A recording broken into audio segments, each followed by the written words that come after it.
Joy Morrison. Thank you, Madam Chairman.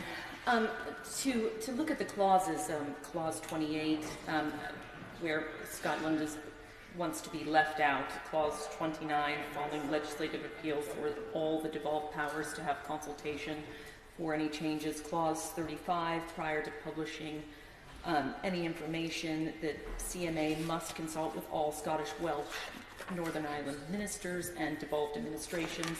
All of these clauses, Madam Chairman, seem to have one thing in common, which is asking for all consultation for how we move our internal market forward to be done with the devolved powers within the United Kingdom. Now, I would wager, we've talked, many in this House have raised the issue of who will be holding the CMA to account.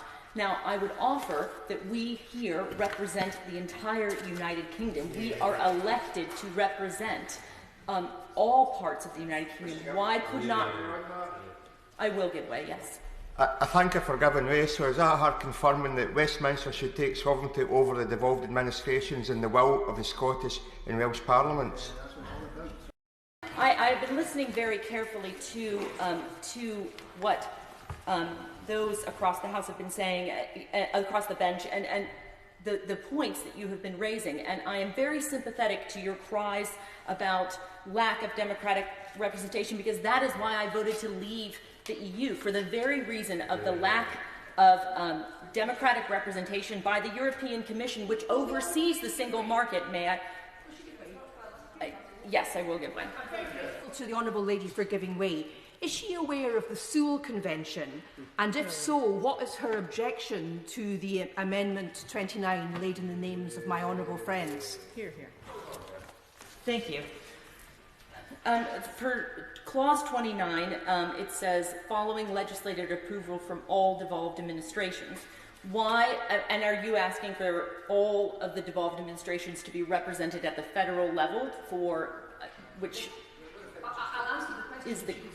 I will give way. The Sewell Convention, which was put on a statutory footing before the Honourable Lady was a member of this House, but many of us who were at that time will remember it. The Sewell Convention states that this Parliament will not normally legislate in respect of devolved matters without the consent of the devolved administrations. That convention exists. It's on a statutory footing. So what is her objection to Clause 29? When we're talking about the internal market, we are talking about the objective, not a political objective, but an economic objective for removing regulatory obstacles for more goods and services within the UK and to make ourselves globally competitive.